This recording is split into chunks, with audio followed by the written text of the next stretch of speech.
Hey, how's it going, everybody? Welcome back to another episode of Beta Breakdown, and in this episode we're going to be looking at some new balance updates coming very soon. Will they be good? Will they be helpful? Will they actually be balanced, or will they not be? Let's find out. If you're getting frustrated with empires and puzzles, let me just say that Gemstone Legends probably has the things you're looking for. They have a mercy system that guarantees a legendary hero after a certain amount of pulls, and we're not just talking about a weak legendary hero from a pre-selected list. They have a wish list that you can put any hero in the game on to boost your chances of pulling that specific hero. They take into account player feedback, and many of the changes that have gone live in the game were based on player feedback or were player suggestions to begin with. They're even going to give you a free $50 starter bonus just for downloading from one of the links in the description. If the earlier stuff somehow wasn't enough, you can be a hero in wars even just using rare heroes only.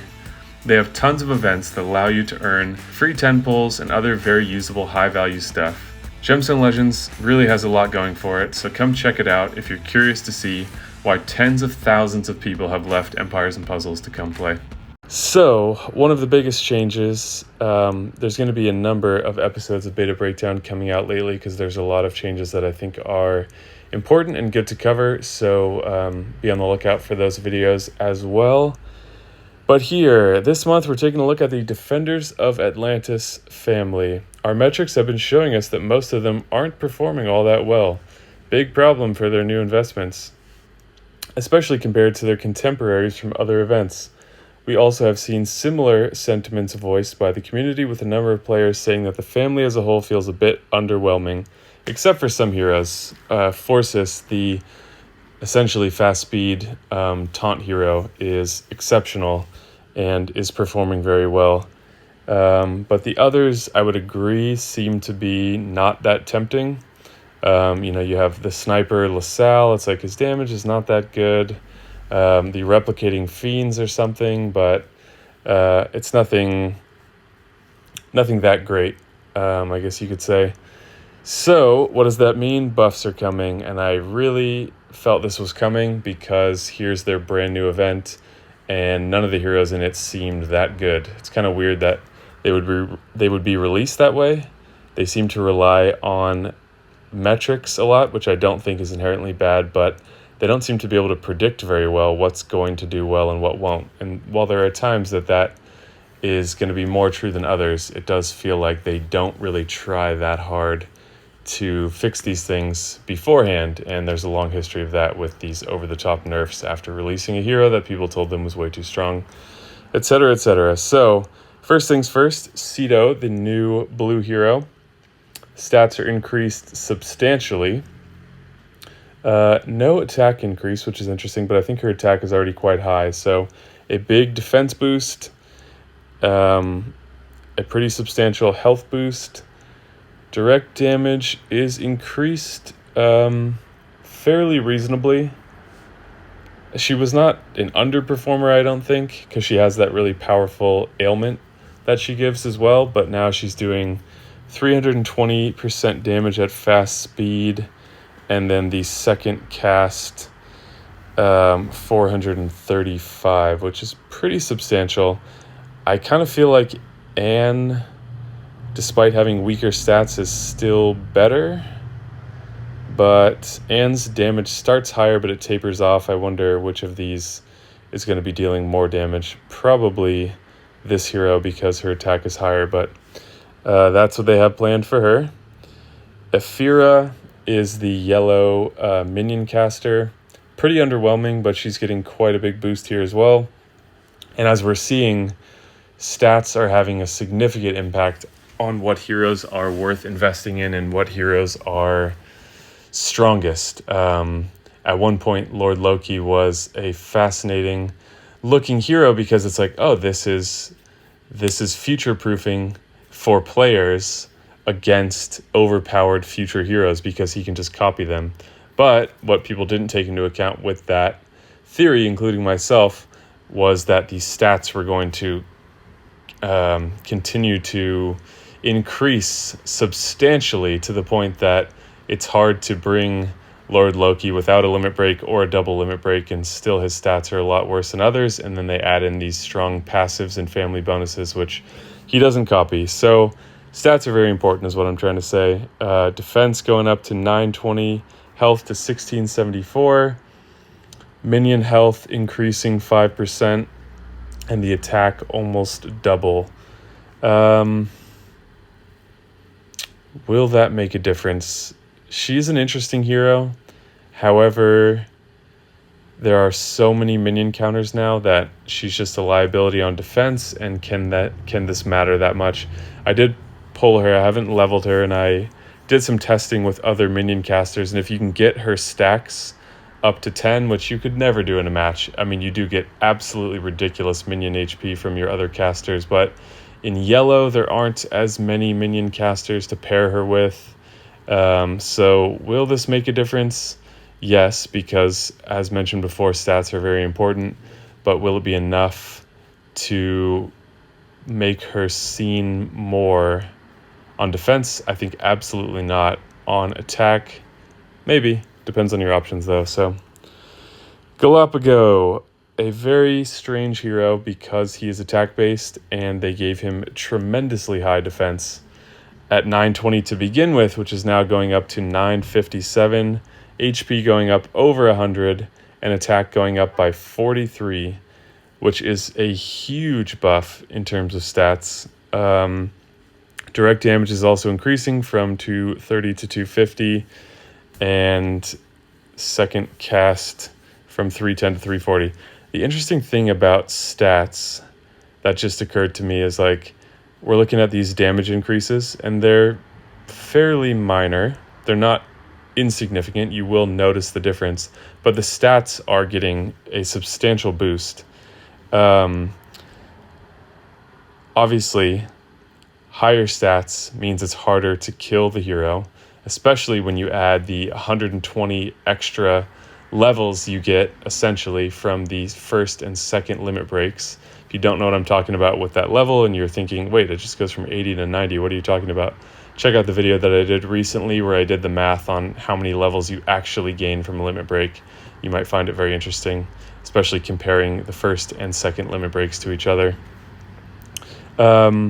So even though his damage is not, he's not going to wreck people all of a sudden, he's going to stay alive a lot better because he already had great stats, and now they're significantly improved, which could mean that a weaker hero would never get the chance to cast a second time, and he easily will, which is, in essence, a damage buff in and of itself, because that's, in increasing his survivability, you've increased the amount of damage that he can do on average per match, which is a significant offensive improvement, not like just using him on offense, but his ability to deal damage. That's what I mean by the offensive component. All right, so yeah, pretty big.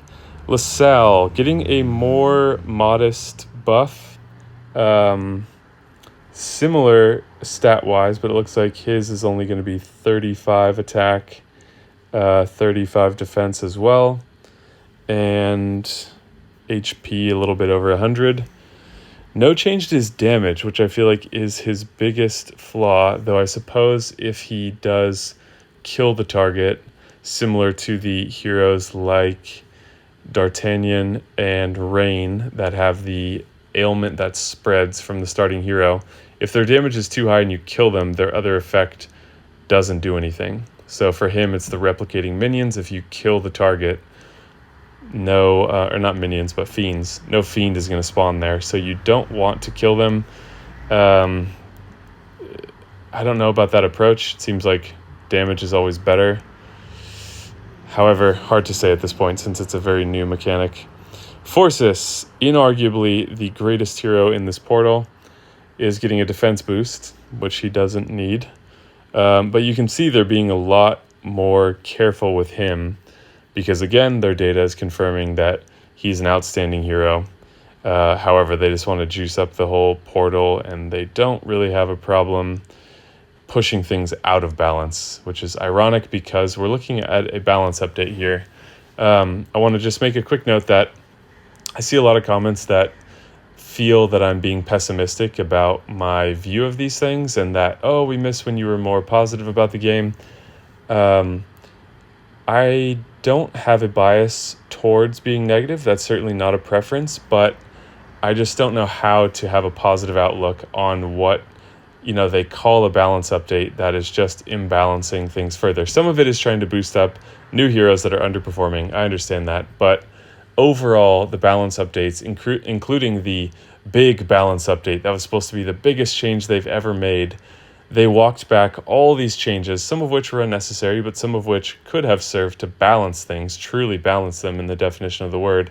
They walked all of those back and instead just gave stat boosts, with the biggest boosts going to the newest and most powerful heroes, and the smallest boosts going to the older and least powerful heroes, which is fundamentally the opposite of balance. So it's hard to have a positive outlook on that when you can see, oh, this isn't balance, and they're calling it balance. This is a change that is hurting players and hurting balance. Pushing things out of balance hurts the player experience, and I am much more biased towards the player experience than I am them making, obscene amounts of money or pleasing their shareholders. So I don't have a preference for negativity or something like that, or being pessimistic. But again, I don't know how to not feel a little frustrated with some of the things that they're doing. So if you have a different approach, let me know. I just wanted to call attention to that because I've seen people mentioning that and just wanted to set the record straight from my opinion.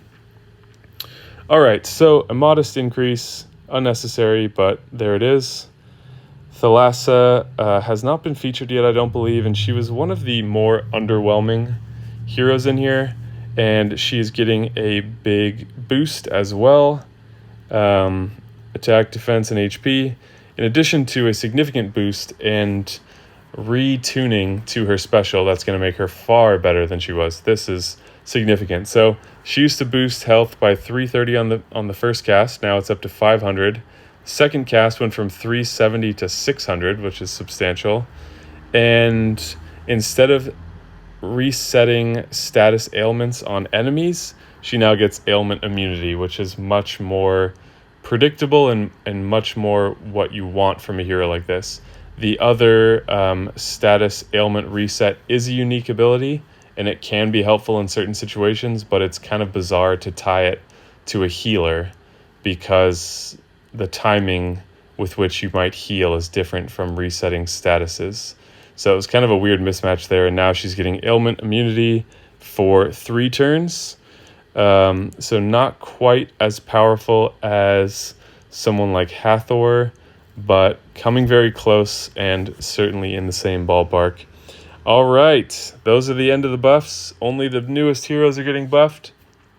Now time for where they reach down into the depths of your rosters and lift up those tarnished champions that once ruled and restore them to their former glory. Are you ready for this? Oh, and so nice of them to indicate that, sorry, I'm just trying to not reveal it for the most exciting impact. You can see the name a little bit. And now for this month's round of buffs to older heroes. As always, we took some time to read through our players' varied opinions on our forums. A big thanks to everyone who chipped in with their 2 cents. You're doing God's work here. If you haven't made yourself heard, please join in on the fun. It's so fun. Of course, we also noticed and appreciated the warm responses to our huge June round of buffs to older heroes, which included buffs for 9 older heroes, costume bonus value buffs from 20 older families, blah, blah, blah, blah, blah. We'll do our best to keep these coming, all right? So they took all this time to read through everyone's responses, and here is the result of that. Are you ready? Anzog, completely absent from even the fringes of the meta. Direct damage increased. No stat boost, of course. Direct damage increased from 215 to 250. Heal per damage dealt increased from 20 to 30. Amazing. Get ready to see this guy on every defense team with the triple limit break because he is just outstanding at this point. Satire aside, if you have him, and you maxed him, he got a bit better. Depending on your roster strength, this could be important, but my basis for that very sarcastic response to this is it's almost like they're doing this as a virtue signaling kind of thing of like, see, we care about older heroes, but the heroes they choose and the number they choose and the actual buffs are just a bit insulting, I would say. Maybe your opinion differs. If so, let me know in the comments. Clarissa, direct damage increase from 135 to 155. Unbelievable. Poison damage over 2 turns up to 284. That is 140 per turn. I know you're all trembling in your boots right now over the new terrifying Hero of the Month from 2 years ago. Okay, a bit ridiculous. These are not even enough to make a difference except in only the most niche cases where someone truly has a very a more sparse roster, doesn't have the newer heroes, has invested in these heroes. If that's the case, that's fantastic. I am genuinely glad that if anyone feels a difference from this, the frustration is around how few people this affects and how minor of an effect it is. It's just a little insulting, especially the way they phrase it. And Carol, everyone's favorite Carol, special skill now summons an elf minion. They have gone the extra mile to fix an issue with the hero that should have never occurred in the first place. She was the only hero from that family that did not summon a minion when firing her special skill for no reason whatsoever, and now they have fixed that. Enjoy the 7% HP minion you'll now get, and the gift bomb damage goes from 312 to 374. Outstanding increase. She will be on everyone's defense team now. Let me know if you have differing thoughts on these, but like they read people's feedback and this is who they chose and this is what they proposed to do. They could make Carol's damage go up to 500 and it wouldn't make much of a difference for her usability. So too little too late, perhaps. We hope the adjustments above will help you field these particular fan favorites. Oh man, I wonder if they are just laughing their asses off when they write this. Fan favorites? Are any of these fan favorites? If your favorite hero missed the cut, which would be hard to believe because they buffed a whole 3 heroes, please remember to let us know. All right, as always, we'll keep an eye on things and buff the most powerful heroes, blah, blah, blah. So real quick, I just want to look at what were the things they were talking about here, the June 2023. Oh, yeah, that was the big balance update where they buffed the strongest families. Incredible to make that look like it was for everyone's benefit. They did leave out some of the more powerful heroes from each family here, but for the most part, they made the strong stronger and the weak weaker by leaving them out. So that is the July balance updates. I wonder if they're preparing to do this on a monthly basis. I would advocate for being involved in the forum process for that if it seemed like that mattered at all, but they're choosing 3 heroes. They are spending the absolute bare minimum amount of time and making only the safest changes whatsoever that are probably going to have no effect on the usage of these heroes, and they can confirm that with their own data. So let me know your thoughts. That's the latest in balance, air quotes, coming to the game. I want to know what you guys think about it.